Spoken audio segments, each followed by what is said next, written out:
You believe me, Sophie whispered, her voice cracking as she stared up from the hospital bed.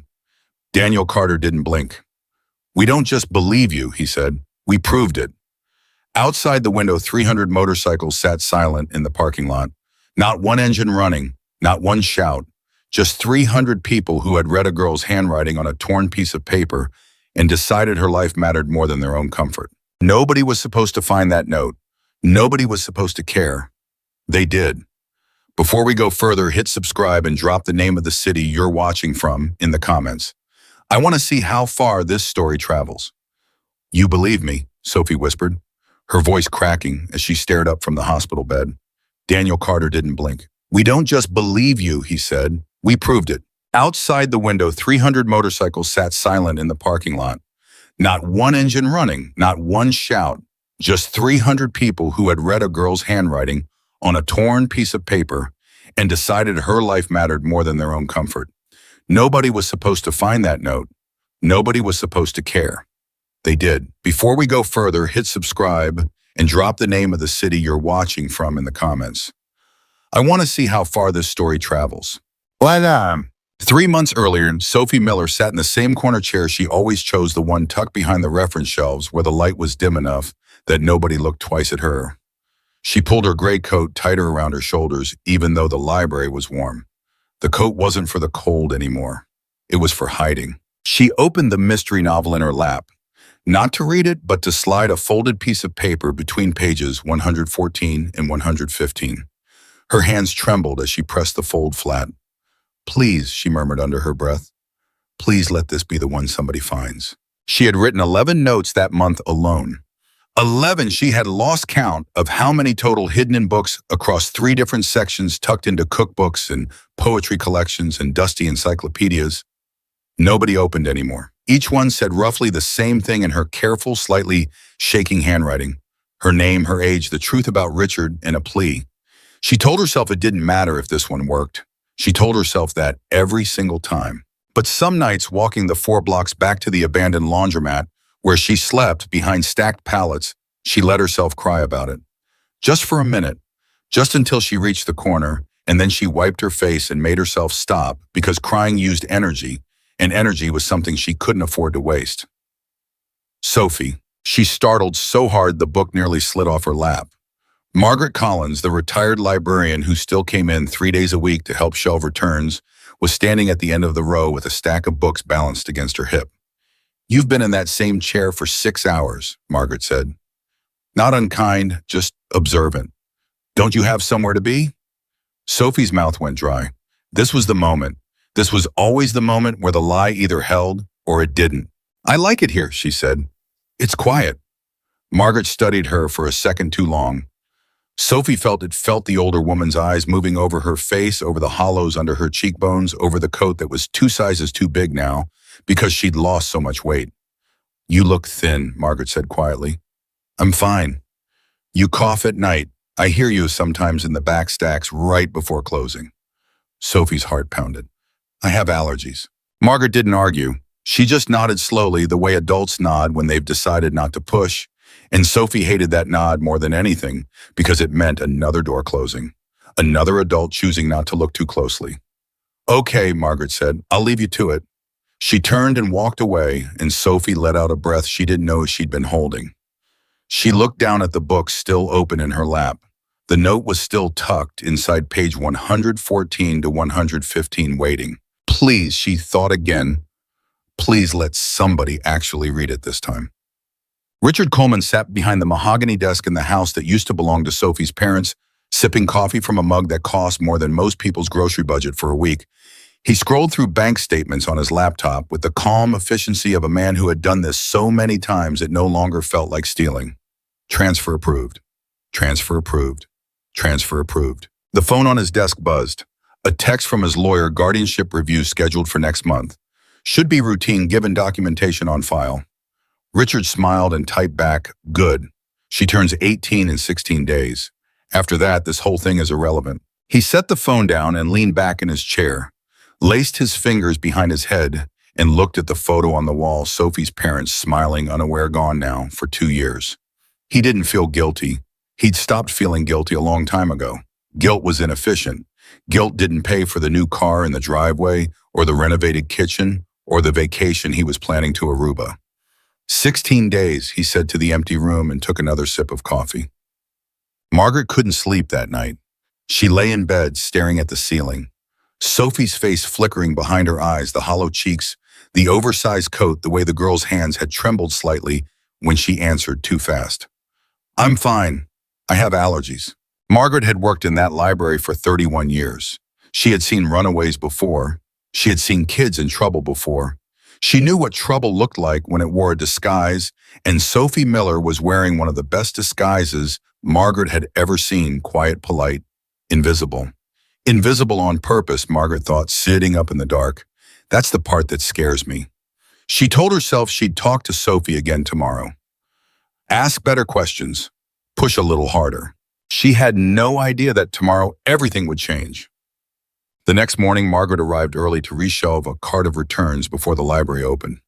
She worked methodically, sliding books back into their places, humming quietly to herself, an old habit from decades of solitary mornings among the stacks. She picked up a worn mystery novel, checked the spine label, and started to slide it back into place on the shelf. As she did, something slipped from between the pages and fluttered to the floor, a folded piece of paper. Margaret bent down, more out of tidiness than curiosity, and picked it up. She almost tossed it into the recycling bin without a second glance. People left all kinds of things in library books: receipts, bookmarks, grocery lists, but something about the handwriting stopped her. It was careful, deliberate, the kind of handwriting that belonged to someone who had rewritten a sentence multiple times to get it exactly right. Margaret unfolded it. "My name is Sophie Miller. I am 17 years old. If you are reading this, I need someone to believe me. My guardian is stealing my parents' money. He is waiting for me to disappear before my 18th birthday.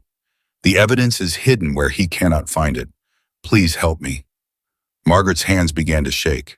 She read it once, twice, a third time, as if rereading it might reveal it to be a joke, a school assignment, fiction practice for some creative writing class. But she knew that handwriting. She'd watched that handwriting bent over library tables for almost a year. "Oh my God," Margaret whispered, and the paper trembled in her fingers. "Oh my God, Sophie." She thought of the girl's hollow cheeks, the cough at night, the same gray coat day after day, rain or shine, the way she flinched whenever someone asked too many questions. She's been asking for help the entire time. Margaret realized, her chest tightening, right in front of all of us. And nobody listened. Margaret sat down hard in the nearest chair, the note still clutched in her hand, and for a long moment she simply couldn't move. Her mind raced through every interaction she'd ever had with Sophie, replaying it now with new horrifying context. The thinness, the exhaustion, the way she always left just before closing and returned right at opening, as though she had nowhere else to go in between. Because she doesn't, Margaret thought, she doesn't have anywhere else to go. She stood up so fast her chair scraped against the floor. She needed to find Sophie, right now, today. But when she looked at the clock, it was barely 7 in the morning. The library wasn't due to open for 2 more hours, and Sophie, wherever she slept, wherever she truly lived, wasn't due to arrive until 9, same as always. Margaret paced the length of the fiction aisle, note in hand, mind spinning. "Who do I call? The police?" "Richard has paperwork," the note said. "He always arrives first with paperwork. If I call the wrong person, if I tip him off before we have proof, he could hurt her. He could make her disappear for real." She needed someone who understood how to build a case quietly. Someone who wouldn't spook Richard Coleman before the truth could be locked down. Someone who had connections, resources, and she thought grimly enough, people behind him, that nobody could sweep this under the rug the way they'd apparently swept away every one of Sophie's previous attempts to be heard. Margaret's mind landed on a name she hadn't thought of in years: Daniel Carter. She'd met him a decade earlier, back when he'd helped an elderly patron of the library untangle a predatory home repair scam that had nearly cost the woman her house. Margaret remembered him as calm, methodical, unshakable, a man who listened twice as much as he spoke, and who, despite the leather vest and the motorcycle club patches, had one of the gentlest voices she'd ever heard. She dug through an old address book in the library office, praying the number still worked. It rang 3 times before a deep voice answered. "Carter, Daniel, it's Margaret Collins from the Cedar Falls Library. I don't know if you remember me. Margaret. His voice warmed instantly. Of course I remember. It's been, what, 10 years? Something like that. Margaret's voice wavered. Daniel, I need your help. I think a girl's life might be in danger and I don't know who else to call. There was a pause on the line, and when Daniel spoke again, his tone had shifted completely, sharpened, focused all business. Tell me everything. Margaret told him everything. The note, Sophie's appearance over the past year, the coughing, the weight loss, the careful evasions, and finally she read him the note itself, word for word, her voice trembling on the line. He is waiting for me to disappear before my 18th birthday.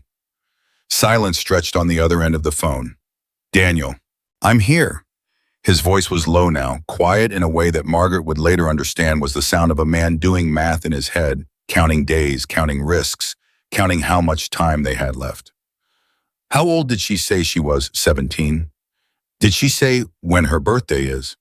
No, just that it's coming. That's the danger window, Daniel said grimly.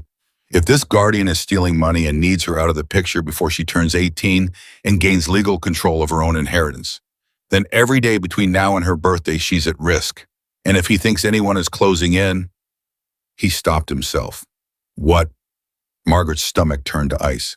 If he thinks anyone is closing in, what? Then he moves fast, Daniel said.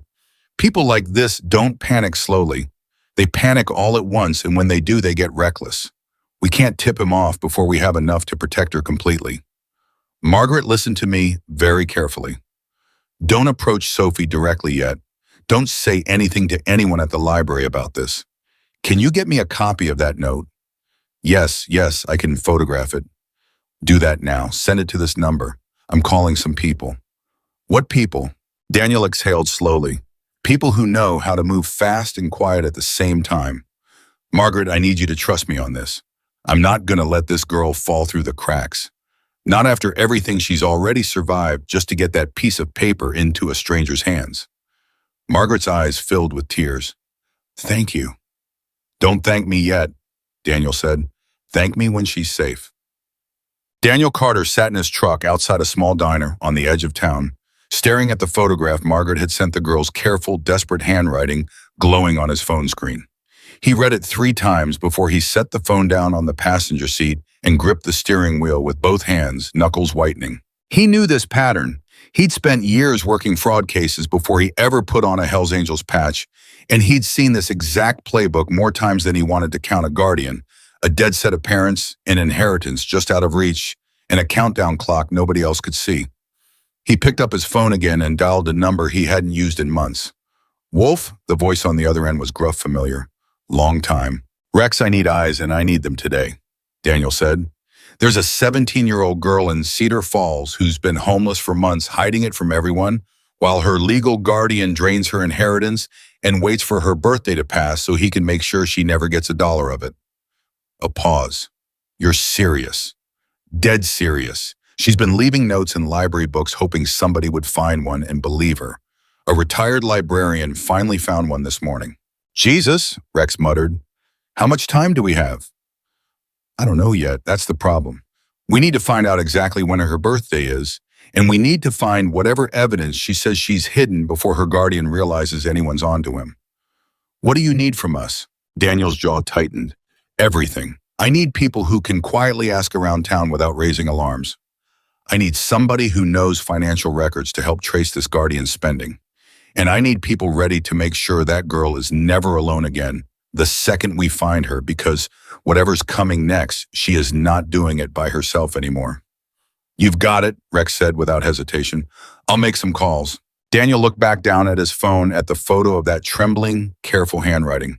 My name is Sophie Miller. I'm 17 years old. Hang on, kid, he murmured as if she could hear him. Somebody's coming. Steve. By noon, Margaret was pacing the library's small back office, unable to focus on anything. She kept glancing at the clock. Sophie usually arrived by 9, and it was already past 12. Every minute that passed without the sound of the front door chime tightened the knot in Margaret's stomach. What if he already knows? What if he already did something? At 12:47, the chime rang. Margaret nearly knocked over her chair, rushing to the front. And there she was, Sophie in the same gray coat, the same worn backpack, walking in with her head slightly down the way she always did, as though trying to take up as little space in the world as possible. Margaret's chest ached at the sight of her. How did I not see it sooner? How did any of us not see it? Sophie, Margaret said, keeping her voice as steady and gentle as she could manage. Can I talk to you for a minute in my office? Sophie's whole body went rigid. Margaret watched panic flicker behind the girl's eyes, quick practice the reaction of someone who had learned that being singled out rarely meant anything good. Am I in trouble? Sophie asked quietly. I didn't damage any books. I promise I always return everything. No, sweetheart, you're not in trouble. Margaret's voice cracked on the last word and she saw Sophie notice it. I just need 5 minutes, please. Sophie hesitated, glancing toward the exit, as if measuring the distance, as if some part of her was already calculating an escape route. Margaret had seen that same posture in abuse survivors before decades ago, in a support group she used to volunteer for. The stance of someone always half ready to run. Please, Margaret said again softer. Slowly, Sophie nodded and followed her back to the small office. The moment the door closed, Margaret set the folded note down on the desk between them. Sophie's face went white. Where did you? Her voice broke off entirely. I found it this morning, Margaret said gently. In the Agatha Christie novel. Sophie, is this yours? Did you write this? For a long, agonizing moment, Sophie said nothing. Her eyes darted to the door to the window to Margaret's face, searching for the trap she was certain must be hidden somewhere in this conversation.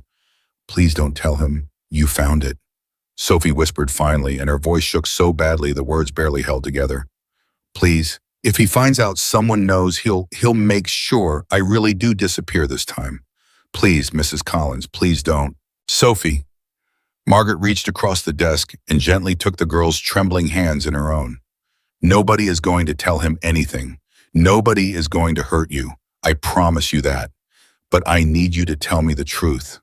All of it, right now. And for the first time in almost a year, Sophie Miller allowed herself to fall apart in front of another human being. She told Margaret everything, the calls to social services that went nowhere because Richard always arrived first, smiling with folders full of falsified paperwork. The nights sleeping behind the laundromat, the library floors, the shelters that filled up too fast. The way Richard had looked her dead in the eye the week after her parents' funeral and told her that if she ever tried to tell anyone the truth, no one would believe a troubled teenage runaway over a grieving, responsible guardian. He said I'd disappear and nobody would even look for me, Sophie whispered. He said it like it was already decided. Margaret's hands tightened around Sophie's. Nobody is going to let that happen. I already called someone this morning. Someone who can help. A good man, Sophie, someone I trust completely. Sophie's eyes widened with fresh panic. You told someone already. I had to, Margaret said. Sophie, listen to me. You wrote that note because some part of you believed somebody would find it and help you. That part of you was right. It just took longer than it should have, but it happened. I found it, and I am not going to let you go through one more day of this alone. Sophie began to cry, not the careful, contained tears she'd rationed out on lonely walks back to the laundromat, but the kind of crying that came from somewhere so deep, it seemed to fold her whole body forward. Margaret held her, and for a long time, neither of them said anything at all. That evening, Daniel Carter arrived at the library 20 minutes before closing, exactly as he and Margaret had arranged over the phone. He came alone, dressed down, no vest, nothing that might draw attention. He didn't want to frighten a traumatized teenager with the sight of motorcycle club patches before she even knew who he was. Margaret met him at the door and led him quietly to the back office, where Sophie sat curled in a chair, arms wrapped around her knees, eyes red and swollen. Sophie, Margaret said gently, this is Daniel. He's the friend I told you about. Sophie looked up at him warily. Daniel crouched down slightly so he wasn't towering over her and kept his voice low and even. Hi, Sophie. My name's Daniel Carter. I used to be a fraud investigator a long time ago, and now I work with an organization that helps people who've been let down by the system. Margaret showed me your note. Sophie's chin trembled. Do you believe me? Daniel didn't hesitate. I believe every word of it, and I think we can prove it if you're willing to help us. Something in Sophie's face shifted, not quite hope, not yet, but something adjacent to it, something that had been dormant so long it had almost forgotten how to wake up. You said in your note there's evidence, Daniel continued gently. Somewhere he can't find it. Can you tell me where? Sophie hesitated, glancing at Margaret as if seeking permission to trust a second stranger in the same day. Margaret nodded encouragingly. There's a storage unit, Sophie said finally, her voice barely above a whisper. On the edge of town. My dad rented it years ago for his business records before he died. Richard doesn't know it exists. He thinks all my dad's paperwork went to the accountant. But I found the key in my mom's jewelry box before he cleared out the house. I've been hiding things there. Bank statements I found before he changed the locks. Copies of things. A folder of my parents' old financial records that don't match what Richard's been filing with the court. Daniel's pulse quickened. You've been building a case. Sophie nodded, tears sliding silently down her cheeks. Nobody would listen to me. So I thought if I could just get enough proof, maybe somebody would finally have to. Daniel felt something tighten fiercely in his chest. Pride, fury, protectiveness, all tangled together. 17 years old, homeless, alone, and this girl had still had the presence of mind to build an evidence file no adult around her had bothered to look for. Sophie, he said quietly, how many days until your 18th birthday? Sophie's face went pale. 16, why does that matter? Daniel exchanged a grim look with Margaret. Because once you're 18, Richard loses legal control over your finances, which means the next 16 days are the most dangerous ones you'll face. We need to move fast, and we need to move carefully. Can you take me to that storage unit tonight? Sophie's whole body trembled, but she nodded. Yes, I can take you tonight. The storage facility sat on the outskirts of Cedar Falls, a long row of metal units lit by flickering overhead lights. Sophie led Daniel and Margaret down the row with the kind of practiced quiet of someone who had visited this place many times without ever wanting to be seen doing it. She stopped at Unit 114, the same number Margaret noted with a chill as the page where she'd hidden that first note.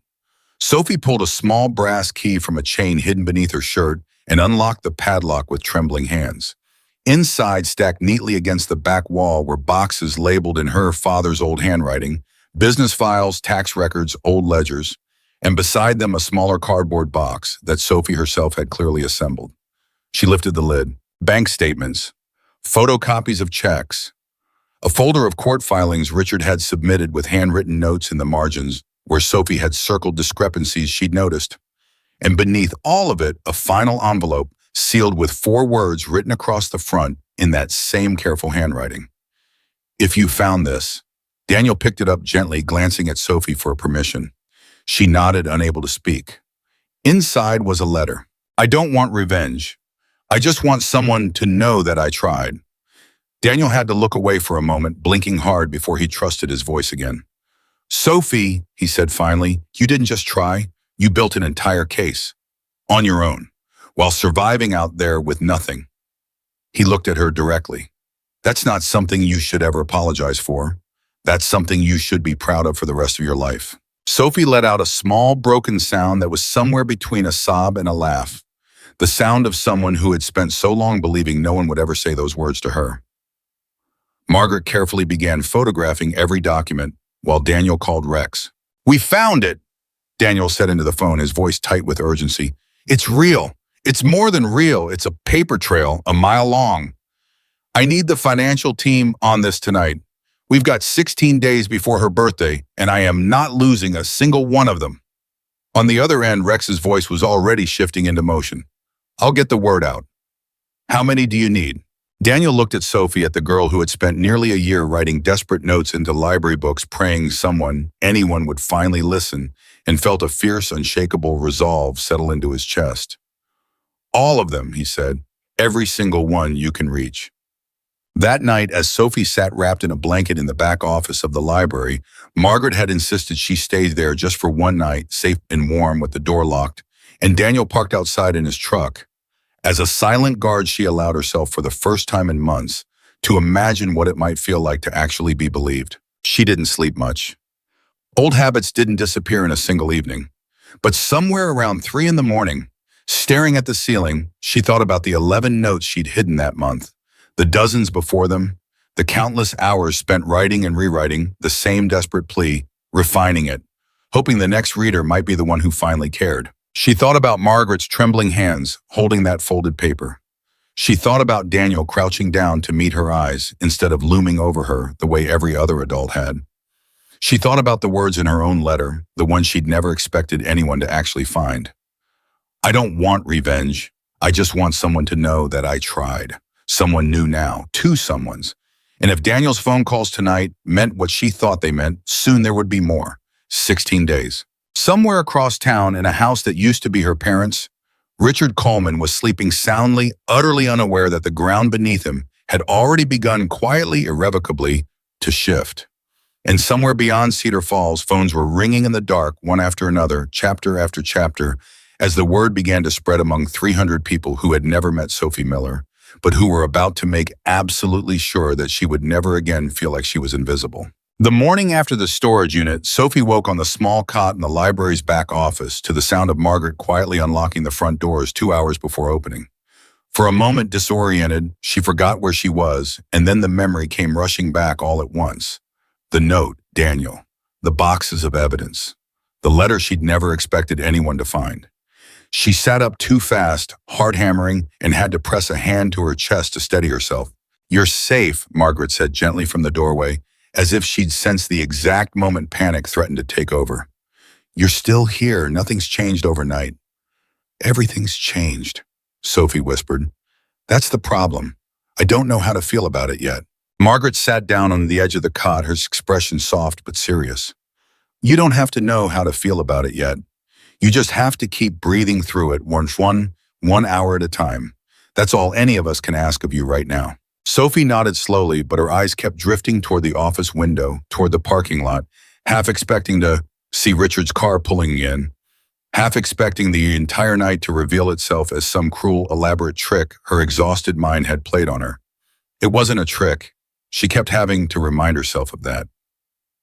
Daniel arrived at 7, exhaustion etched into every line of his face, having spent most of the night on the phone coordinating with Rex and the financial team, combing through the documents from the storage unit. He carried 2 coffees and a paper bag of pastries, setting them down on the desk without ceremony. Eat something, he told Sophie. Real food, not just what you can grab and hide in your pocket. Sophie flinched slightly at how precisely he'd guessed her habit, then reached for a pastry with hands that still trembled faintly. What did you find? She asked. Last night after I fell asleep. What did the papers say? Daniel exchanged a brief glance with Margaret before answering. He debated driving over how much to tell her this early, how much weight a 17-year-old should have to carry before breakfast. But he remembered what he'd told her the night before, that he would never lie to her, not once, not ever, and he wasn't going to start now. There's a lot there, Sophie, more than we expected. Financial records going back almost 2 years. Discrepancies everywhere. It's going to take a few days to fully untangle, but what we've seen so far is bad. Really bad. Sophie's jaw tightened. How bad? We don't have exact numbers yet, but bad enough that I think you were right to hide everything the way you did. Bad enough that this isn't just going to be a conversation with a judge. This is going to be a real case. Sophie absorbed that in silence for a long moment, staring down at the pastry in her hands without eating it. Is he going to know, she asked finally, voice small, that we found it? That someone's looking? Not if we're careful, Daniel said. That's why I need you to trust me on something important. From today forward, you can't go back to any of your usual places. Not the corner chair here at the library during the day when people might recognize your routine. Not the laundromat. Nowhere Richard or anyone connected to him might think to look. Sophie's breath caught. Where am I supposed to go? Somewhere safe, Daniel said. Somewhere quiet off the radar where you can rest and eat properly and not have to spend every hour looking over your shoulder. Rex is already setting it up. A house 2 towns over. Not glamorous, but private. Someone will be with you at all times, not to control you, Sophie, just to make sure you're never alone if something goes wrong. Sophie's throat tightened. The idea of trusting an unfamiliar place, unfamiliar people, after a year of trusting no one but herself felt like standing at the edge of a cliff with her eyes closed. What if it's a trap, she asked, and hated herself instantly for saying it out loud, hated the flicker of hurt that crossed both Margaret's and Daniel's faces. I'm sorry, I just don't know how to just believe people anymore. I've had to be careful for so long. Don't apologize for that, Daniel said firmly. That instinct kept you alive for a year. I'm not asking you to turn it off overnight. I'm asking you to give us a chance to prove it's not needed here, one day at a time. If anything ever feels wrong, you tell me and we change course immediately. No questions, no argument. Deal. Sophie studied his face for a long moment, searching as she always did for the crack in his composure that would reveal the lie underneath. She didn't find one. Deal, she whispered. They left the library through the back entrance just after 8, Margaret insisting on riding along despite Daniel's gentle suggestion that she return to her normal routine to avoid drawing attention. Absolutely not, Margaret said, arms crossed, the same stubborn set to her jaw that had first made her stop and unfold a note instead of tossing it in the recycling bin. I found that note. I am not stepping away now.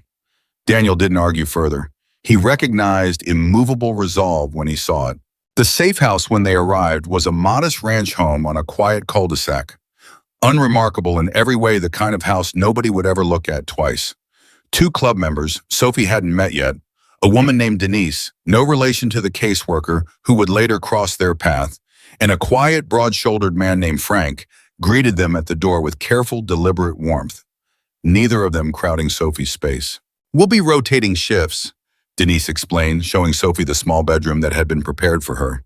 Someone's always here, always awake, always watching the street. You don't have to worry about anything except resting. Sophie stood in the doorway of the bedroom for a long moment, staring at the neatly made bed, the small stack of clean clothes someone had apparently already gathered for her, the simple normalcy of it all, pressing against something raw and unhealed in her chest. I haven't slept in an actual bedroom in almost a year, she admitted quietly. Denise's expression softened. Then it's about time you got one back. Say, that first full day at the safe house passed in a strange, disorienting blur. Sophie showered for nearly 20 minutes, standing under hot water until her fingers pruned, crying quietly the entire time, though she couldn't have said exactly why. Grief, relief, exhaustion, they'd all tangled together into something she didn't have a name for. Afterward, she sat at the kitchen table while Margaret made tea, and for a while neither of them spoke. The silence wasn't uncomfortable. It was the first silence in months that didn't require Sophie to be vigilant inside it. Can I ask you something? Sophie said finally. Anything. Why did you keep the note? You said yourself you almost threw it away. What made you stop? Margaret considered the question seriously, turning her teacup slowly in her hands. The handwriting, she said finally. It was so careful, so deliberate. People who are writing something frivolous don't write like that. People who are writing something that matters, something they've rewritten in their head 100 times before they ever put pen to paper, that handwriting looks different. I've spent 31 years around books and paper, Sophie. I know the difference between a grocery list and a cry for help. Sophie's eyes filled with tears again. I rewrote each one so many times, trying to get the words exactly right, trying to make sure whoever found it would understand fast enough to actually do something before it was too late. You succeeded, Margaret said simply. It just took longer than either of us wishes it had. Daniel returned that evening with Rex, both men wearing the particular tightness around the eyes that came from hours spent staring at financial spreadsheets. They spread documents across the kitchen table while Sophie watched from the doorway, arms wrapped around herself. Talk to me, Daniel said to Rex, though his eyes flicked briefly to Sophie, silently asking if she wanted to hear this or step away. She stayed. The initial pass through the bank records shows a pattern, Rex said. Small regular withdrawals disguised as guardian administrative fees. Started about 4 months after the parents' passing, ramped up steadily since.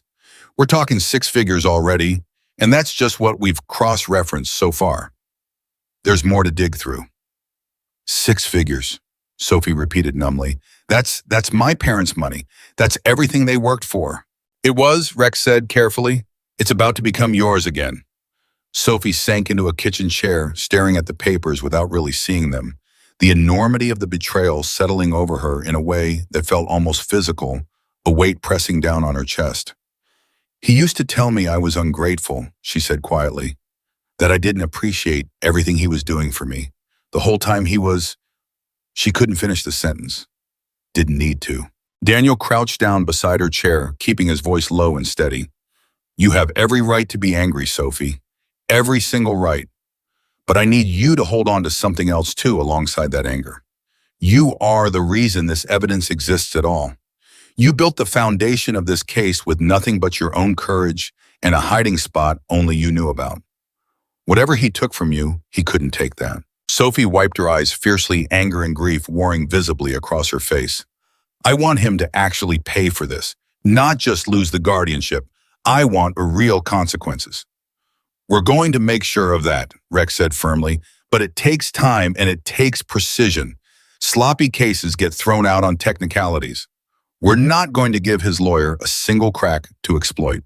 Shut him. That night after Rex left and Margaret retired to the second bedroom, Sophie found herself unable to sleep, restless energy crawling under her skin. She wandered quietly into the kitchen and found Daniel still awake at the table, a legal pad in front of him covered in notes. Couldn't sleep either, she asked. Old habit, Daniel said, setting down his pen. Used to work fraud cases full-time years ago. My brain doesn't fully shut off once it locks onto a puzzle. Sophie sat down across from him. Can I ask you something personal? Go ahead. Why'd you leave that job fraud investigation? If you were good at it, and it sounds like you were, why walk away? Daniel was quiet for a moment, weighing how much to share. I worked a case years back, similar to this one in some ways. An elderly woman, dementia setting in, and her own son was slowly draining her accounts. I built the case, airtight, handed it to the DA's office. His jaw tightened slightly. They declined to prosecute and called it a family matter better handled through civil court. By the time the civil case wound through, the woman had passed away and her son inherited everything anyway completely legally because we ran out of time. Sophie's stomach twisted. That's horrible. It broke something in me. Daniel admitted, I quit 2 months later. Told myself the system wasn't built to actually protect people, not fast enough, not the ones who needed it most. I needed something where the outcome depended less on paperwork and more on people actually showing up for each other. Is that why you joined the club? Daniel's mouth curved into the faintest smile. Something like that. People think it's about the bikes or the image. For a lot of us, it's about family. About showing up when nobody else will. About making sure nobody falls through the next the way that woman did. He looked at Sophie steadily. You're not going to fall through the cracks, Sophie. Not on my watch, not this time. Sophie's eyes stung. That woman you couldn't save. Do you think about her a lot? Every single day, Daniel admitted quietly, which is exactly why I'm not letting the same thing happen to you. So, 2 days later, the first sign of real danger arrived. Sophie was in the safe house kitchen, helping Margaret prepare dinner, a small, ordinary task that had become strangely precious to her, chopping vegetables at a counter with nothing threatening on the other side of the window, when Frank's phone buzzed sharply from the living room. Somebody's watching the library, Frank said, striding into the kitchen, expression tight. Rex just called. One of our guys doing routine surveillance on the block spotted a car parked across from the entrance for the last 2 hours. Same car's been there since this morning. Sophie's knife clattered against the cutting board. Richard, we don't know yet, Frank said. Could be nothing. Could be someone he hired. We're running the plate now. Sophie's hands began to shake violently. Old panic flooding back all at once. The sense of being hunted. The certainty that no matter how far she ran, Richard's reach would find her eventually. Margaret wrapped an arm around her immediately. Breathe, sweetheart. You're not there. You're here. He doesn't know where here is. He's looking for me, Sophie whispered. He knows something's wrong. He's trying to find me before... He's not going to find you, Daniel said, walking in fast, having heard the commotion from outside. He crouched in front of Sophie's chair, forcing calm eye contact. Sophie, look at me. This house is not connected to you in any traceable way. Nobody followed us here. Whoever's watching the library is watching an empty trail. You are safe. How do you know? Sophie's voice cracked. How can you possibly know that for certain? Daniel didn't flinch from the question. I don't know anything for certain. Nobody ever does completely. But I know we took every precaution. I know Rex has people watching this street around the clock. And I know that if anything even looks wrong, we move you again within the hour. You are not defenseless anymore, Sophie. You have an entire network paying attention to every detail precisely because we know what's at stake. Sophie's breathing slowly steadied, though her hands didn't fully stop shaking, for nearly 20 minutes. It was the first time since the storage unit that the full weight of the danger she was still in had crashed back over her undiluted by hope. The plate came back 30 minutes later, a rental car registered to a private investigator's office 2 counties over. He hired someone, Daniel said grimly, reading the report on his phone, trying to track her down before the guardianship review even gets filed. What do we do? Margaret asked. Daniel's expression hardened into something Sophie hadn't seen from him before, quiet, focused fury carefully controlled. We move faster than he does, starting tonight. That evening, Sarah Whitfield joined the safe house for the first time in person, rather than by video call, arriving with a slim leather briefcase and an expression of brisk, no-nonsense determination that Sophie found immediately reassuring. I heard about the surveillance, Sarah said, setting her briefcase on the kitchen table. That tells me something important, Sophie. He's scared. Guilty people don't hire private investigators to track down troubled teenagers they claim don't want help. Guilty people hire investigators to find witnesses before those witnesses can testify. So that's good, Sophie asked uncertainly, him being scared. It's useful, Sarah said carefully. It also means we need to move faster than originally planned. I want to file for an emergency protective order alongside the guardianship review legal grounds to keep him and anyone acting on his behalf away from you entirely. If we can show a pattern of surveillance and intimidation, it strengthens our case considerably. Sophie listened, absorbing every word, feeling, for the first time, like she wasn't simply the subject of decisions being made around her, but an active participant in a strategy actually designed to protect her. What do you need from me? She asked. Sarah looked at her with something like genuine respect. Just what you've already been giving. The truth, consistency, and courage when the time comes to say it out loud in front of a judge.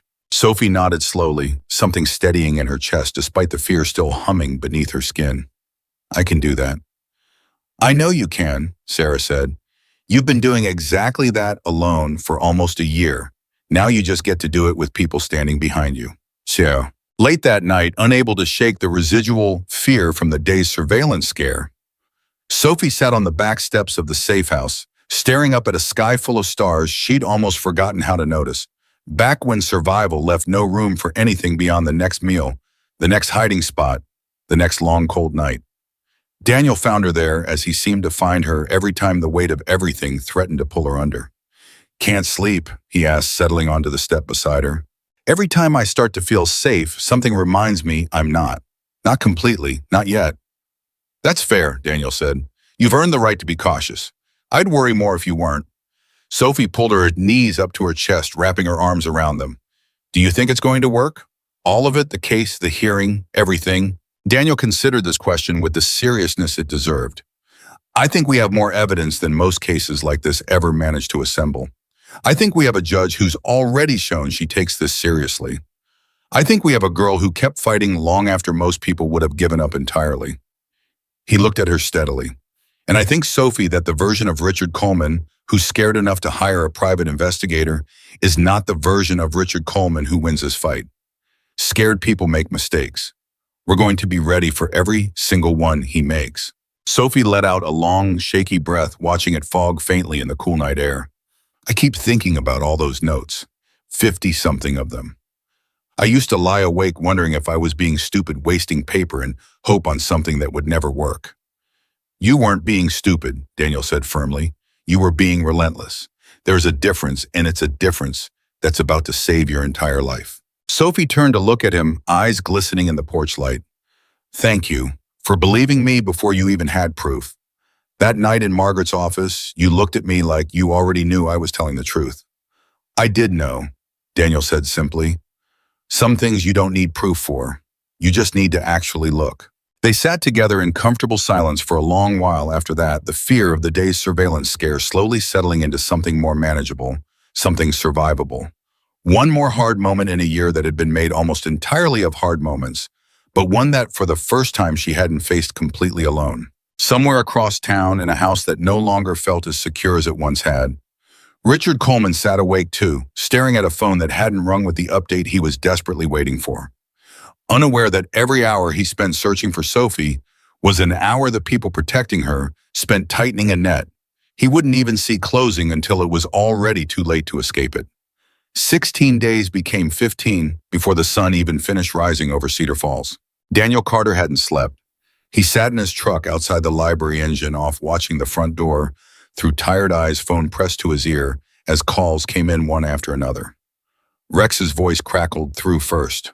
"I've got 12 guys already moving," Rex said. "Financial guys, 2 of them used to work forensic accounting before they retired. They're going through the documents Margaret sent over." "Daniel, this is bad, worse than we thought." Daniel's grip tightened on the phone. "How bad?" "Try $400,000 bad, maybe more. He's been bleeding the estate dry in small enough chunks that nobody flagged it, a few thousand here, a few thousand there, dressed up as guardian expenses and property management fees. But it adds up. And Daniel, there's a life insurance policy, $200,000. Guess who the sole beneficiary is if anything happens to Sophie before she turns 18? Daniel felt his stomach drop straight through the floor of the truck. "Richard," he said quietly. "Richard," Rex confirmed. "Man's not just stealing from her, Daniel. He's got a financial incentive for her to disappear. A big one." Daniel closed his eyes for a moment, jaw clenched so hard it ached. 15 days. 15 days and a man with 400,000 reasons already spent and 200,000 more waiting on a dead girl's paperwork. "We move faster," Daniel said. "I want eyes on that house today. Quiet. Nobody spooks him. And Rex, get me a lawyer, a real one. Family law, guardianship, abuse, the works. We are not walking into a courtroom unprepared." "Already on it," Rex said. "Sarah Whitfield. She's handled 3 cases like this in the last 2 years. She's tough as hell, and she hates guys like Coleman on principle." "Good," Daniel said. "Set up a call for this afternoon." He hung up and looked toward the library doors just as they opened. Margaret stepped out, waving him over, her face tight with worry. Inside the back office, Sophie sat curled in the same chair. From the night before, the blanket still draped over her shoulders, dark circles heavy under her eyes. She looked up when Daniel walked in, and something in her expression made his chest ache, that same wary hope, fragile as glass, waiting to see if today would be the day it finally shattered again. "Did you find something?" she asked immediately. Daniel sat down across from her, choosing his words carefully. "We found a lot, Sophie, more than we expected." "Is it bad?" "It's bad for Richard," Daniel said. "There's a life insurance policy, $200,000. He's the beneficiary." Sophie went very still. "If I die before I turn 18. "Yes." For a long moment, nobody spoke. Sophie's hands, wrapped around a cup of tea Margaret had made, her began to shake so badly the liquid rippled. "He's been telling me for months I should just leave town," Sophie whispered. "Said I'd be happier somewhere else. Said nobody would even notice if I just went somewhere and started over." Her voice cracked. "I thought he meant he wanted to get rid of me. I didn't think he meant—" "Hey," Daniel leaned forward, keeping his voice low and steady. "Listen to me. You are not going anywhere except somewhere safe. Do you understand me? As of today, you are never alone again. Not for 1 minute, not until this is over." Sophie looked at him, searching his face for the lie she was so sure must be hiding there. She didn't find one. "Why?" she asked quietly. "Why does any of this matter to you? You didn't even know me 2 days ago." Daniel thought about his answer for a moment before he gave it. "Because I spent years chasing people like Richard Coleman for a living," he said. "And in all that time, the thing that used to keep me up at night wasn't the criminals. It was the victims nobody believed. The ones who tried every door and found every single one locked. You wrote 50-something notes and hid them in library books because every other way of asking for help had already failed you. That's not something I can walk away from, Sophie. Not ever." Sophie's eyes filled with tears again, but this time when they fell, something in her shoulders loosened just slightly, just enough that Margaret, watching from the doorway, felt her own eyes sting. By early afternoon, the plan had taken shape. Sarah Whitfield, the attorney Rex had found, joined the call with a voice as sharp and precise as a blade.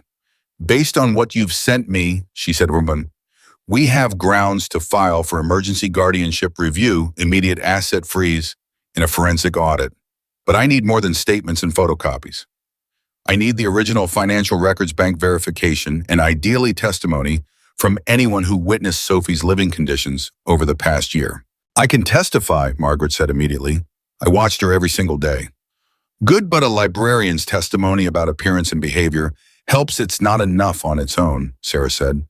We need people who saw her sleeping outside. People who saw Richard turn away help. Anyone who tried to intervene and got stonewalled. Daniel thought for a moment. The shelters, he said. She mentioned trying shelters that were full.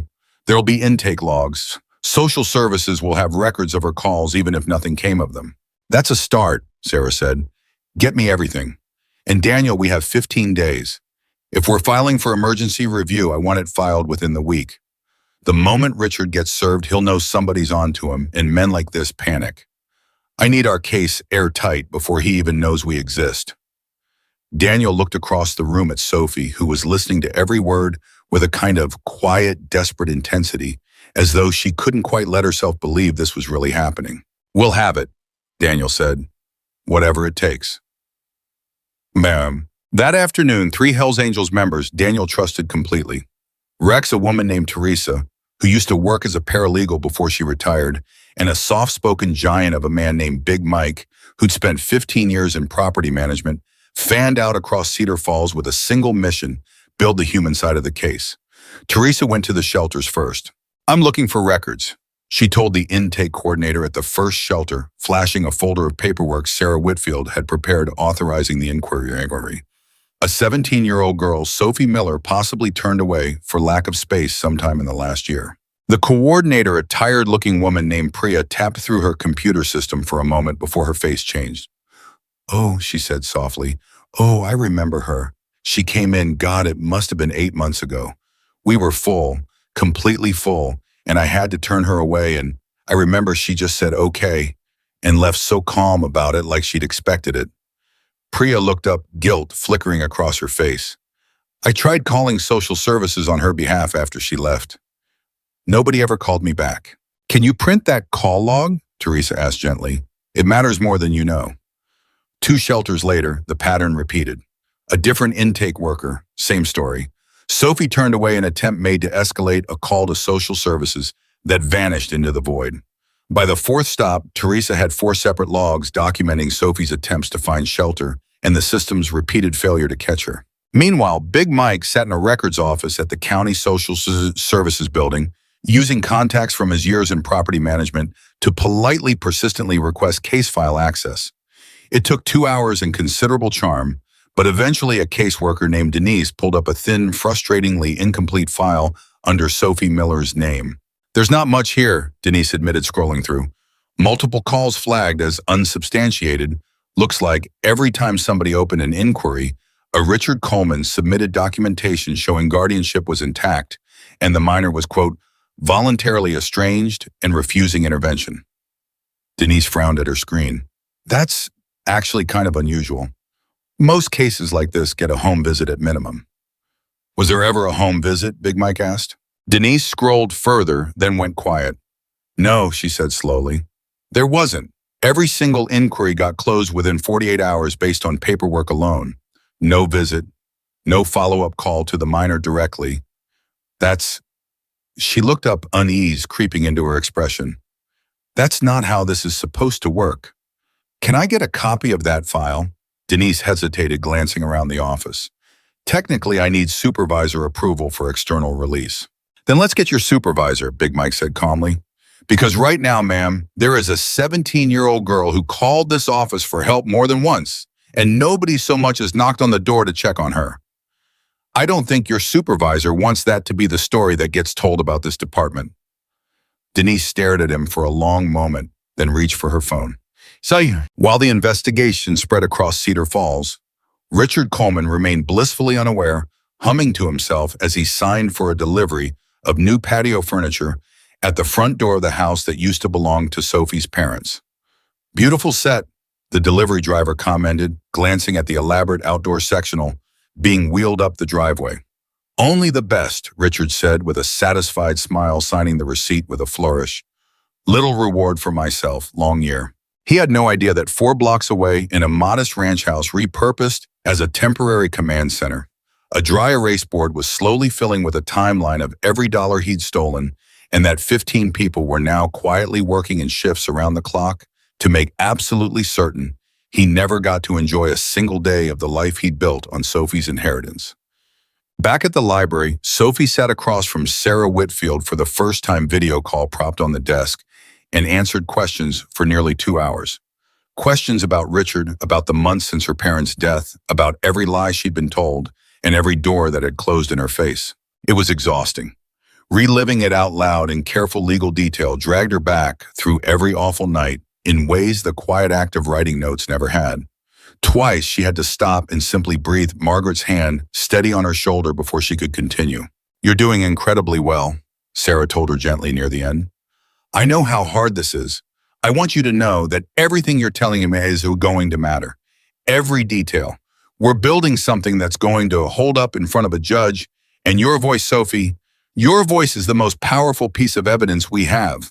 Sophie wiped her eyes. "Nobody's ever said that to me before, that my voice mattered." "It's the only thing that's mattered this entire time," Sarah said. "The system failed to listen. That's not the same as you failing to speak."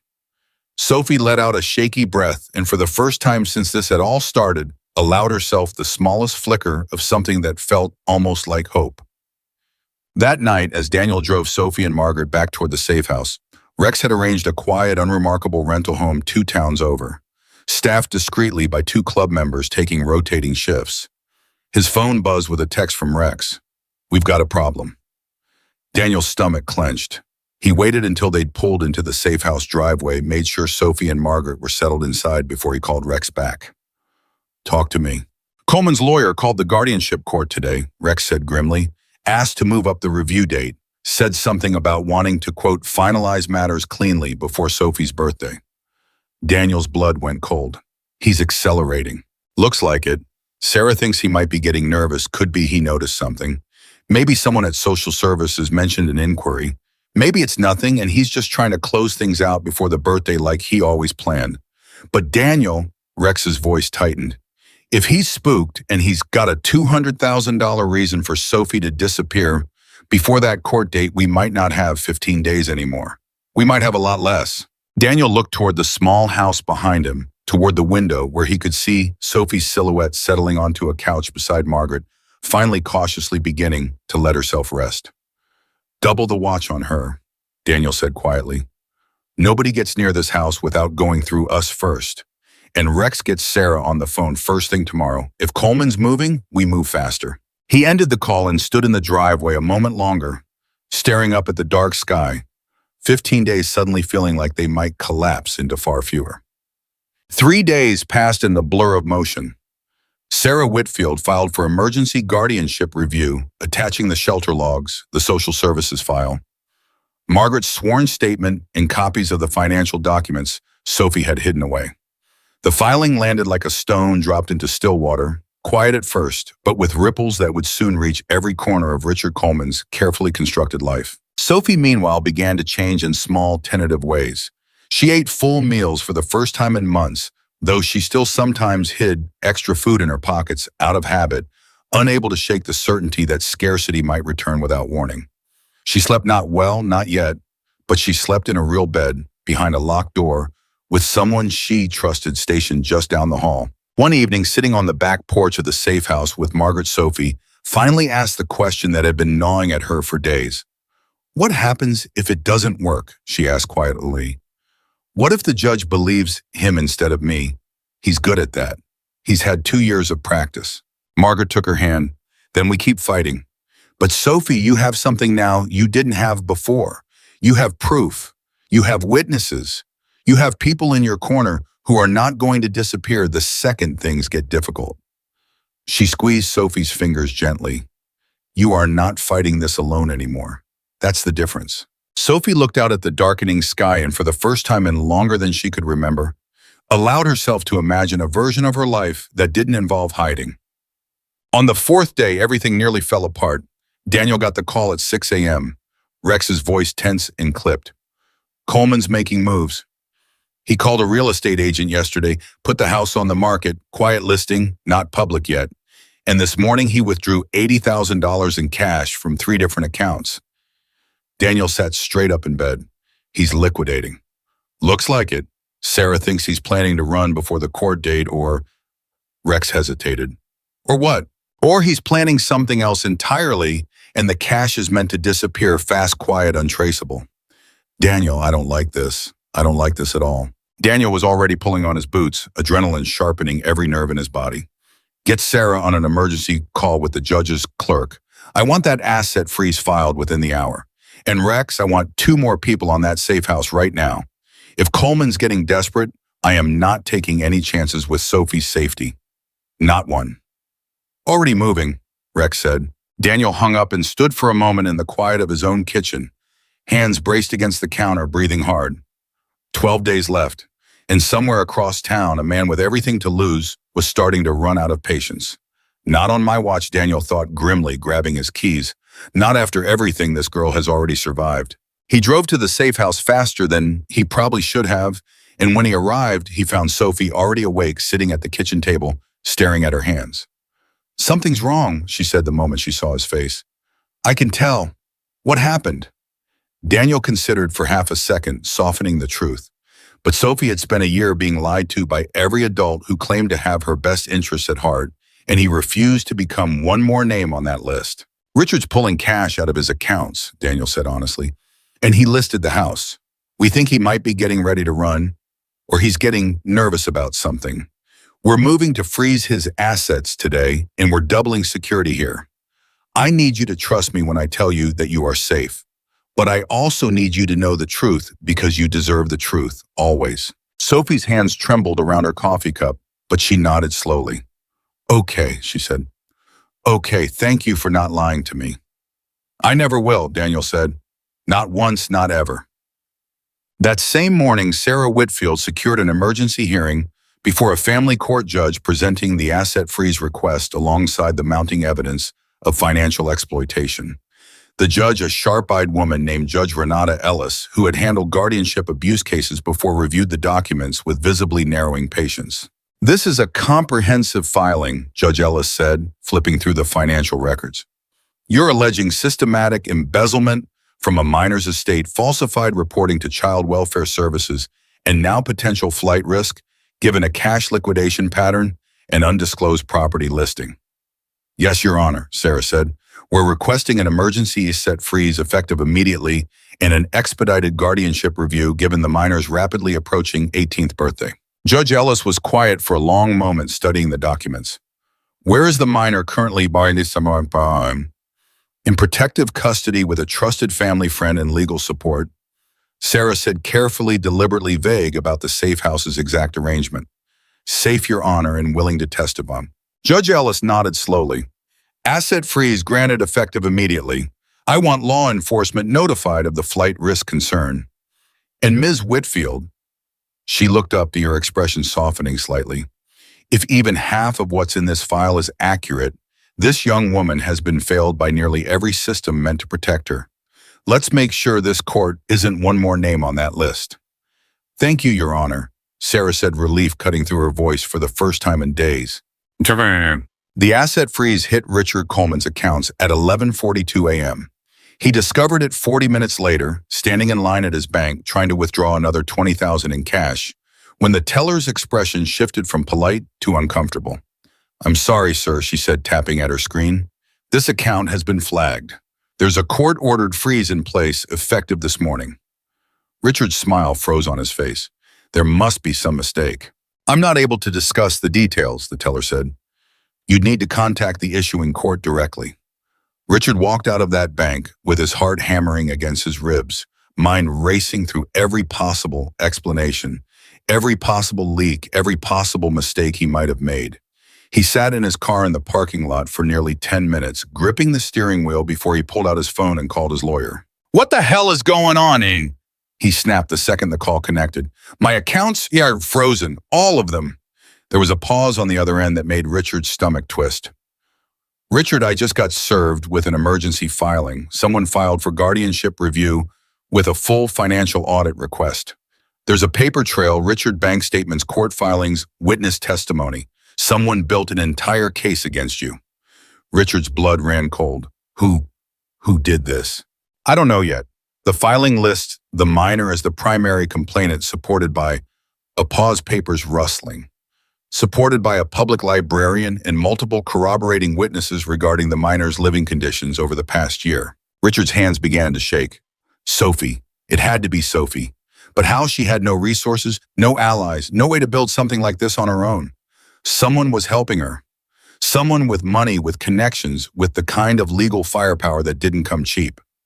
Find out who's behind this, Richard said, his voice dropping into something cold and dangerous. I need to know who I'm dealing with. Now. He hung up and sat in silence for a long moment, staring out the windshield, feeling for the first time in 2 years that the ground beneath him was no longer solid. 16 days, he thought grimly. I just need to get through 16 days.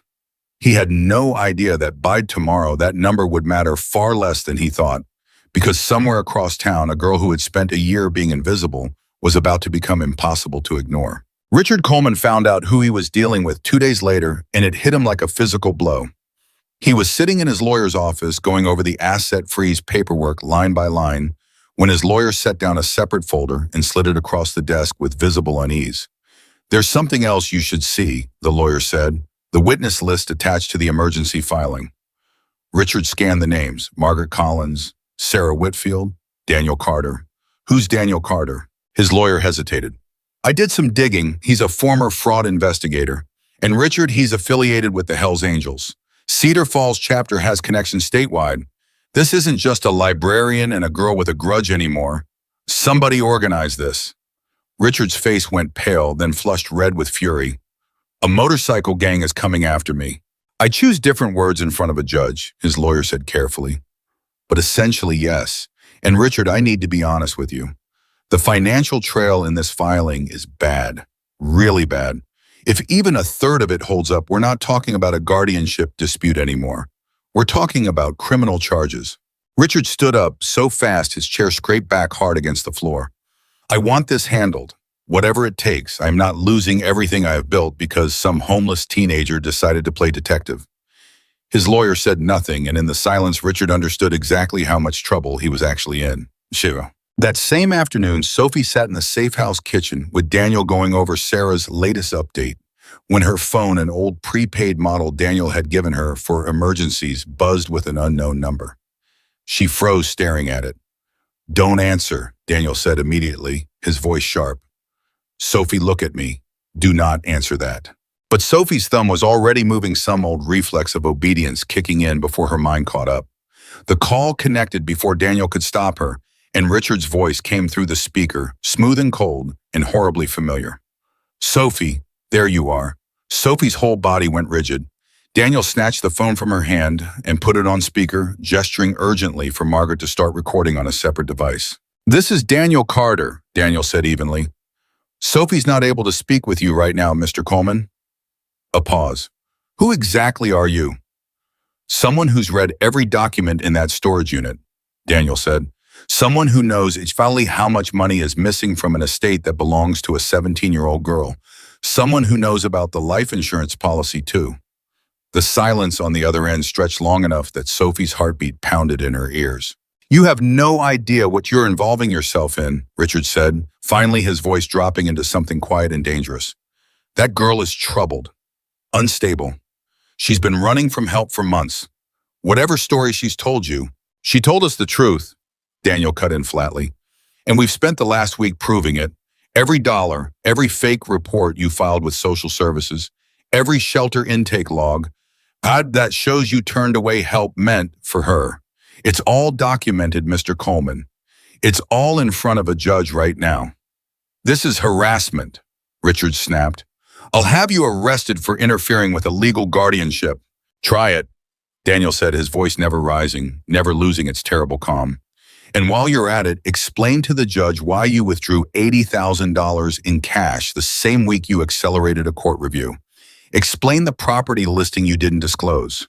Explain why, in over a year of calls to social services, not one single home visit was ever conducted.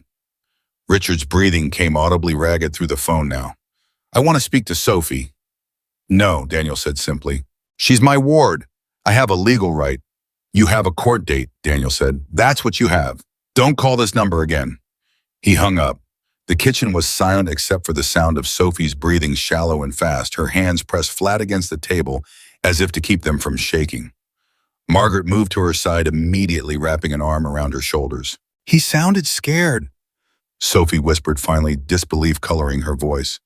"I've never heard him sound scared before." "He should be scared," Daniel said grimly, "because for the first time in 2 years, he's the one who has no idea what's coming." What was coming, Richard would learn within 48 hours, was considerably larger than he could have imagined. Rex called an emergency meeting at the clubhouse that night, not just Cedar Falls chapter members, but representatives pulled in from 3 neighboring chapters who'd been quietly briefed on the situation over the past week. Nearly 60 people crowded into the main room, and Daniel stood at the front, Sophie's letter photographed and projected on the wall behind him. "I don't want revenge. I just want someone to know that I tried. This girl wrote 50-something notes over the better part of a year," Daniel said, his voice carrying across the silent room. "Hid them in library books because every adult, every agency, every system meant to protect her had already failed. She built a financial case against her own guardian while sleeping behind a laundromat. 17 years old." He paused, letting that settle. "In 11 days, she turns 18. If we don't get her through that window safely with the case airtight and the man responsible held accountable, everything she survived to get us here will have been for nothing." Rex stepped forward. "We've got the financial trail. We've got witnesses. We've got a judge who's already granted an asset freeze. What we need now is numbers, people who can be visible present, and make absolutely certain nobody, including Richard Coleman, thinks for 1 second that this girl is unprotected." A woman near the back raised her hand. "What do you need from us?"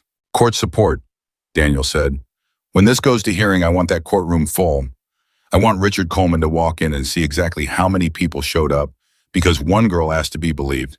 And when it's over," Daniel's jaw tightened, "when it's over, I want her to know in a way she can never doubt again that she is not invisible. Not anymore." The room erupted, not in noise, but in something quieter and more resolute. Nods murmured agreement, the sound of people deciding all at once that this mattered. Rex looked at Daniel. "How many chapters do you want me to reach out to?" Daniel thought of Sophie's trembling hands, her careful handwriting, the letter that never expected to be found. "All of them," he said. "Every single one within driving distance." Klein. Word moved fast after that. Within 2 days, the story had spread across chapter lines the way urgent things did in that world. A phone call here, a message there, each person passing it along with the same quiet, insistent weight. A kid needed them, and they were going to show up. Meanwhile, the legal case accelerated just as fast. Sarah Whitfield's forensic accountants finished their audit and delivered a report so damning that even Richard's own lawyer, reading through it late one night, felt his stomach turn. $412,000 in unauthorized withdrawals disguised across 2 years as guardian administrative fees and estate management costs that bore no resemblance to any actual expense. Fabricated receipts. A property tax payment claimed on the estate's behalf that was never actually made, leaving Sophie's childhood home, the one Richard still lived in, dangerously close to a lien nobody but Richard had known about. He wasn't just stealing, the forensic accountant told Sarah over the phone. He was drowning.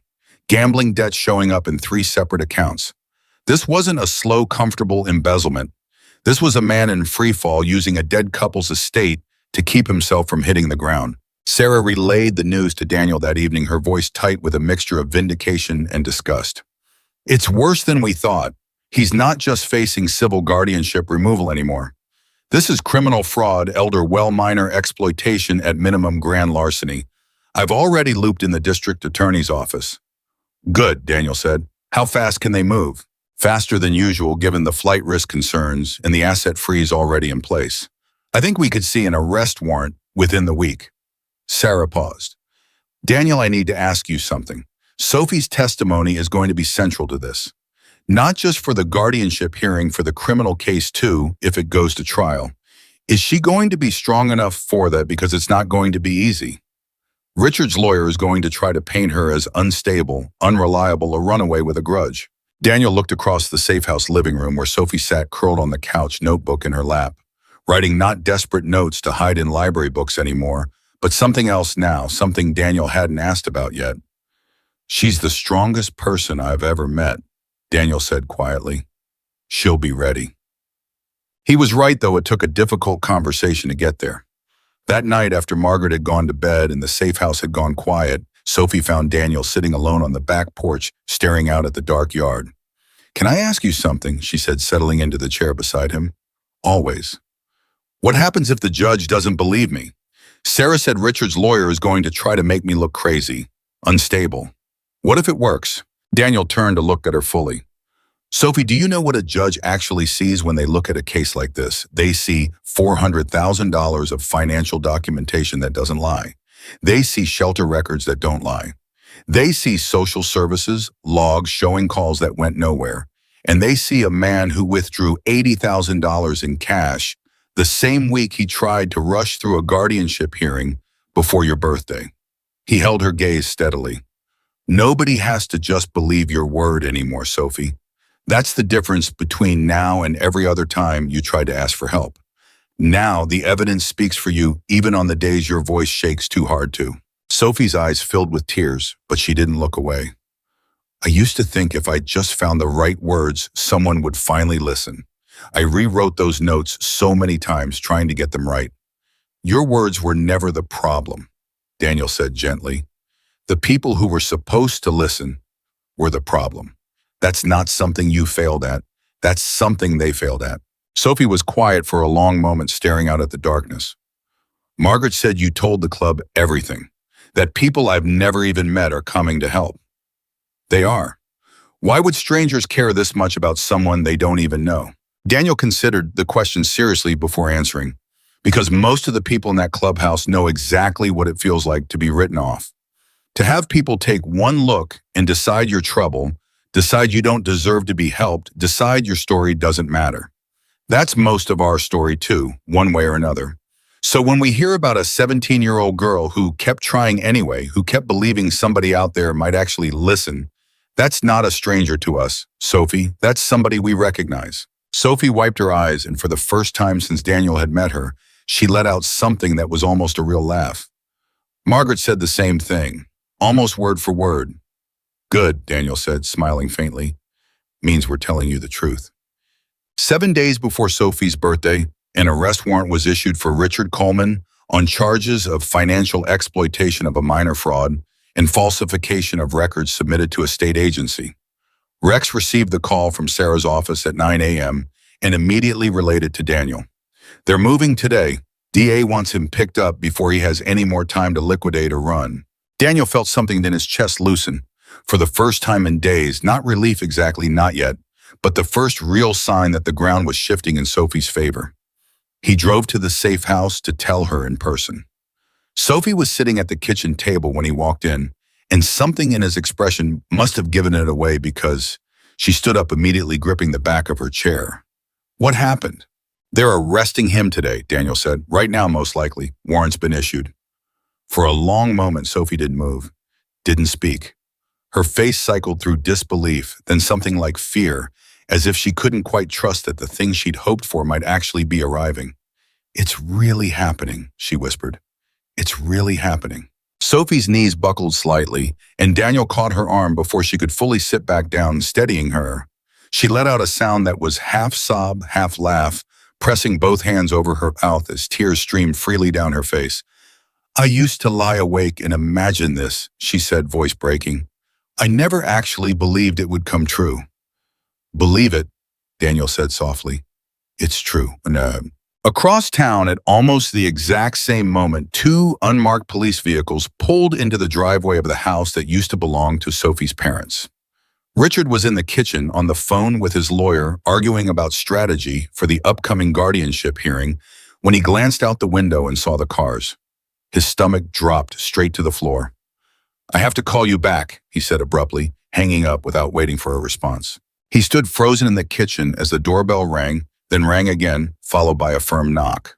For a wild, irrational moment, he considered not answering, as if pretending not to be home might somehow make the entire situation disappear. But the knocking continued, more insistent now, and finally he crossed the hallway and opened the door. Two detectives stood on the porch, badges already visible. and expressions carefully neutral in the way of people who had delivered this particular news many times before. Richard Coleman. Yes, Richard said, his voice thinner than he intended. We have a warrant for your arrest on charges of financial exploitation of a minor and fraud. I need you to step outside, please, and place your hands behind your back. Richard's mind scrambled for something, anything to say that might change the trajectory of the next 30 seconds. This is a mistake. There's been some kind of my ward is troubled. She's been telling lies.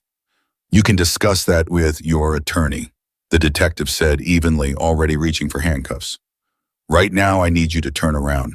Richard's hands trembled as the cuffs clicked into place, cold metal against his wrists. And for the first time in 2 years, the carefully constructed reality he'd built for himself cracked wide open in a single, irreversible moment. Behind him through the open door, the framed photo of Sophie's parents hung on the wall, watching silently as the man who had stolen from their daughter was led out of their house in handcuffs. News of the arrest reached Sophie within the hour, relayed by Sarah Whitfield over a shaky video call. He's in custody, Sarah said, and even through the phone, her voice carried real satisfaction. Booked on financial exploitation charges, fraud and falsification of state records. Bail hearings tomorrow morning, but given the flight risk documentation we provided, the cash withdrawals, the undisclosed property listing, I expect the DA to push hard against release. Sophie sat very still, processing the words as though they might dissolve if she moved too quickly. It's real, she said finally. It's actually real. It's real, Sarah confirmed. And Sophie, I want you to hear this clearly because I don't think anyone has told you enough times. None of this happens without you. The evidence you gathered, the risks you took hiding those notes, the courage it took to keep trying after every single door closed, that's the foundation this entire case was built on. You did this. Sophie's eyes filled with tears again, but for the first time they weren't tears of fear or exhaustion. They were something else entirely. Something that felt cautiously, dangerously like the beginning of relief. Margaret, sitting beside her, squeezed her hand. One more hurdle, she said gently, the guardianship hearing, and then, sweetheart, you get your life back. Sophie nodded slowly, staring down at her own hands, the same hands that had written 50-something desperate notes into library books, one folded piece of paper at a time, never knowing if any of them would matter. One of them had, and it had changed everything. But that night, as Sophie finally drifted into the first deep, uninterrupted sleep she'd had in months, Daniel sat awake in the safe house kitchen with Rex on speakerphone, going over final preparations for the guardianship hearing 3 days out. Coleman's lawyer is going to fight this hard, Rex warned. Man's facing criminal charges on top of losing every dollar he stole. He's got nothing left to lose, which makes him dangerous in a courtroom. He'll go after Sophie's credibility with everything he's got. Let him try, Daniel said, jaw tight with resolve. He's not walking into an empty courtroom this time. How many are we expecting? Daniel thought of the 60 faces in that clubhouse meeting, the calls that had rippled out across 3 neighboring chapters, the quiet, unshakable resolve of people who understood exactly what it meant to finally be believed. However many show up, Daniel said, I have a feeling it's going to be more than either of us expects. He had no idea in that moment just how right he was, or that 3 days from now, Cider Falls would witness something the town would never forget. The morning of the guardianship hearing, Sophie woke before her alarm, heart already pounding, and lay still for a long moment just listening to the quiet of the safe house around her. Margaret found her in the kitchen an hour later, still in pajamas, staring at a cup of untouched coffee. You don't have to do this alone, Margaret said gently, sitting down across from her. I know. Sophie's voice was barely above a whisper. I just keep thinking about all the times I tried before. All the times I sat in some office answering questions and watching some adult's face go blank like they'd already decided not to believe me before I even finished talking. This is different, Margaret said. I know it's different. I just don't know if I know how to believe that yet. Sophie looked up, eyes red-rimmed but steady. What if I get in that courtroom and freeze? What if I can't get the words out? Then Daniel speaks, then Sarah speaks, then I speak, Margaret said firmly. Sophie, you have spent an entire year carrying this by yourself. Today you don't have to carry all of it. You just have to tell the truth. The rest of us will carry the weight around it. Sophie nodded slowly, but her hands were still trembling when Daniel walked in. 20 minutes later, dressed sharply, expression calm in a way that Sophie had come to recognize as his armor for hard days. "Ready?" he asked. "No," Sophie admitted, "but I'm going anyway." Daniel's mouth curved into the faintest smile. "That's the only kind of ready that's ever mattered." Maya. The drive to the courthouse took 18 minutes. Sophie spent every one of them staring out the window, running through everything Sarah had prepared her to say, trying to steady her breathing, trying not to think about Richard's face, about what he might say, about the version of events he'd surely rehearsed to make himself the victim one final time. Then they turned the final corner toward the courthouse, and Sophie's breath caught in her throat. The parking lot was full, not full of ordinary cars, full of motorcycles, rows and rows of them, gleaming in the morning sun, parked with careful precision along every available stretch of pavement. And standing beside them, filling the courthouse steps and spilling onto the lawn, were people, dozens of them. Then as the car crept closer, Sophie realized it wasn't dozens, it was hundreds. "Daniel," she said, voice shaking. "Daniel, what is this?" "This," Daniel said quietly, pulling into a reserved spot near the entrance, "is what happens when people decide somebody's story matters."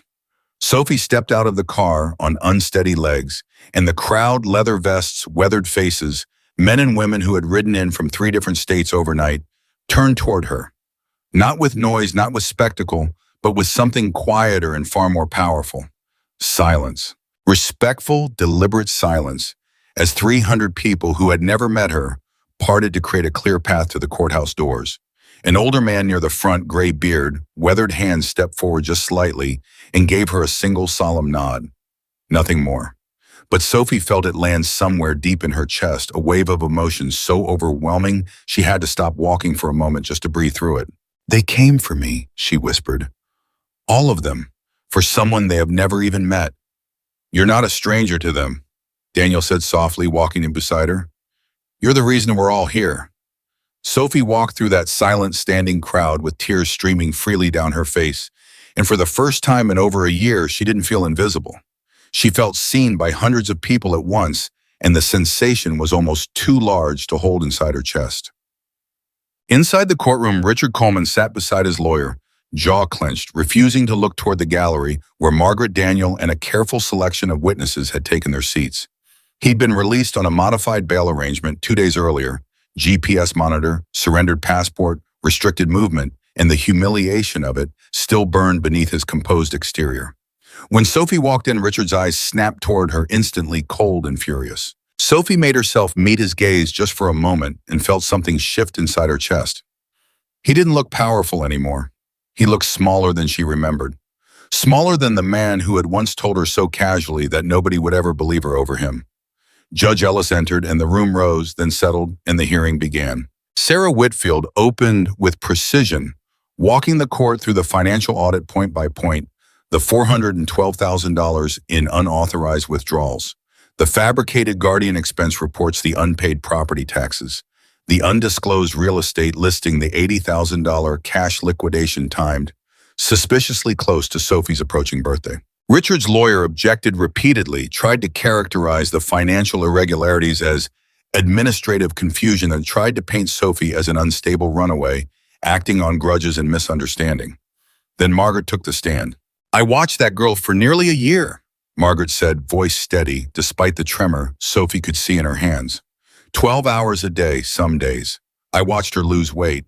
I watched her cough through the winter without a proper coat until she found that gray one in a donation bin.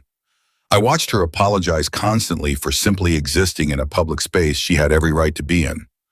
Margaret's eyes flicked briefly to Richard before returning to the judge. She was homeless for nearly a year.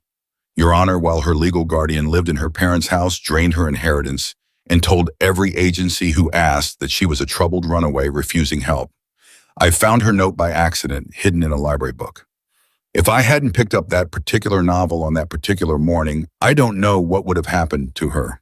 The courtroom was utterly silent. Then Teresa took the stand, followed by the shelter intake coordinators, each one describing the same devastating pattern. Sophie seeking help, Sophie being turned away, inquiries closed within 48 hours without a single home visit. Richard's paperwork arriving each time like clockwork, to smooth over every crack before it could widen. By the time it was Sophie's turn to testify, the courtroom had gone from skeptical silence to something heavier, something closer to disbelief at how thoroughly the system had failed. Sophie's hands shook as she walked to the witness stand, but when she sat down and looked out at the gallery, at Margaret's steady, encouraging nod, at Daniel's calm presence, at the small handful of Hell's Angels members Sarah had allowed into the courtroom itself, their expressions fierce with quiet solidarity, something in her steadied. "Sophie," Sarah said gently from her position near the stand, "can you tell the court in your own words what the last year of your life has looked like?" Sophie took a breath, and then for the first time in front of anyone with the power to actually change her circumstances, she told the whole truth. She talked about the night Richard first told her she'd be happier, starting fresh somewhere else. About the calls to social services that went nowhere. About sleeping behind the laundromat, about learning which library sections had chairs soft enough to sit in for 12 hours without drawing attention, about rationing food, about the constant exhausting effort of trying to look like nothing was wrong so that nobody would ask questions she couldn't safely answer. "Why didn't you tell someone directly?" Sarah asked. "Why the notes?" "Because I tried telling people directly." Sophie said, her voice growing steadier, with every sentence, anger finally breaking through the fear. "I told 2 different caseworkers. I told a shelter director. I even tried telling a police officer once, and he told me to call the number on a pamphlet, which went straight to voicemail every single time I tried." Her eyes flicked briefly toward Richard. "Every time I told the truth to someone with the power to help me, Richard's paperwork got there first. So I stopped trying to convince adults face to face. I started writing it down instead and hiding it and hoping that eventually someone who didn't already have a reason to dismiss me would actually read it. And Mrs. Collins found one of those notes." "Yes," Sophie said, and for the first time her voice cracked, not from fear this time, but from something raw. "After 50-something notes, after almost a year, someone finally read it." The courtroom was silent except for the sound of Sophie's steady, unwavering voice. "What do you want from this hearing, Sophie?" Sarah asked gently. "Not the money, not the case. What do you actually want?" Sophie thought about the letter she'd written, sealed in that storage unit, the one meant only for whoever eventually found the evidence. "I don't want revenge," she said quietly, echoing words she'd written months earlier, without ever expecting anyone to hear them spoken aloud. "I just wanted someone to believe that I tried, that I wasn't lying, that I wasn't some troubled kid making excuses." She looked directly at Judge Ellis. "I want my life back. That's all I ever wanted." Judge Ellis, normally impassive through decades of testimony, visibly softened. Richard's cross-examination attempt collapsed almost immediately. His lawyer tried cautiously to suggest that Sophie's account was exaggerated, that she'd chosen homelessness rather than accept Richard's guidance, that her instability explained the discrepancies. "Ms. Miller," the lawyer said, "isn't it true that you refused multiple offers of help from your guardian?" "He never offered help," Sophie said flatly. "He offered to sign paperwork agreeing I was fine, so nobody would look closer. You could have simply come home at any time." "There was no home for me there," Sophie said, and her voice for the first time carried real fire. "There was a house with my parents' photos on the wall and a man living in it who was stealing from their memory while telling everyone I was the problem."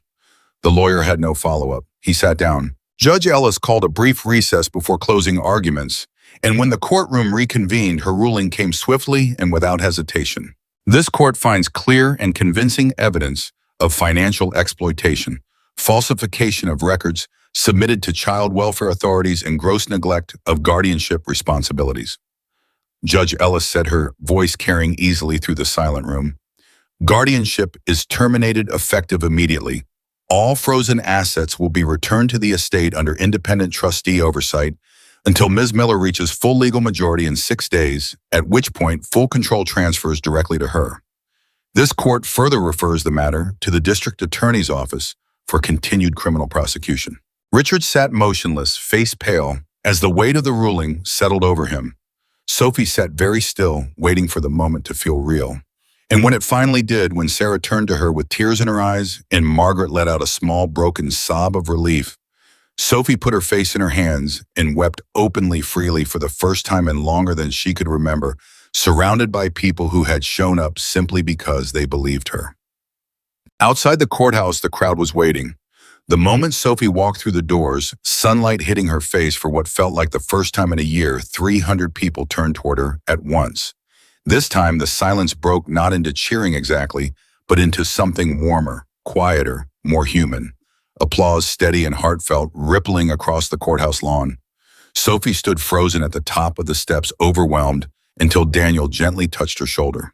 "They're not clapping for a court case," he said quietly. "They're clapping for you." Sophie walked down those steps slowly, and one by one strangers reached out, not to grab or crowd her, but simply to offer a hand, a nod, a quiet word of encouragement. An older woman pressed a small handwritten card into her palm. "We're proud of you." A man who introduced himself only as Big Mike knelt slightly so he was eye level with her and said, "You did something most adults never manage. You kept trying even when nobody believed you. That's not nothing, kid. That's everything." Sophie clutched the small stack of notes and cards people pressed into her hands, tears streaming freely, and for the first time in over a year, she didn't feel like she was disappearing. She felt like she had finally completely arrived. 6 days later, on this morning of her 18th birthday, Sophie Miller stood in Sarah Whitfield's office and signing the final paperwork transferring full control of her parents' estate into her own name. $412,000 recovered in full and in an account that finally truly belonged to her. "How does it feel?"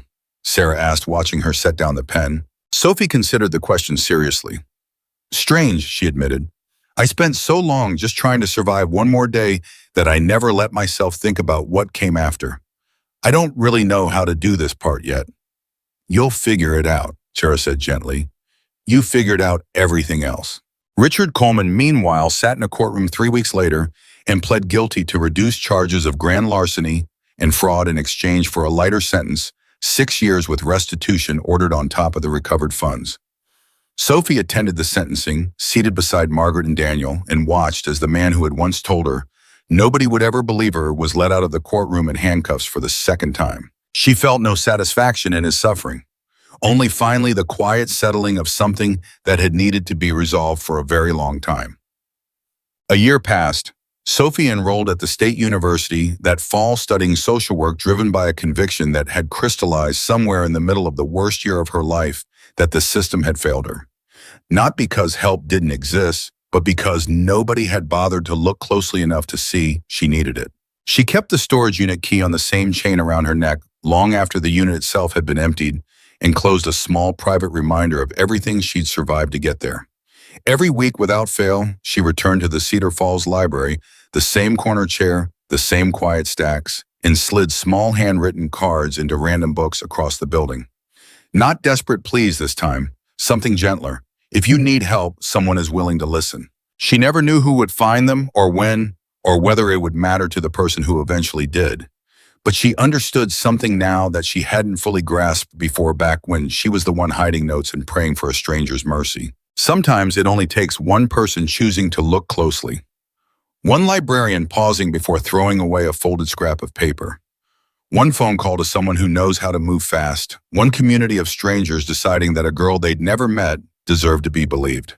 Margaret still worked at the library 3 days a week. And every time Sophie visited, the two of them sat together in the reading room, sharing coffee and quiet conversation bound forever by the morning. A single note changed everything.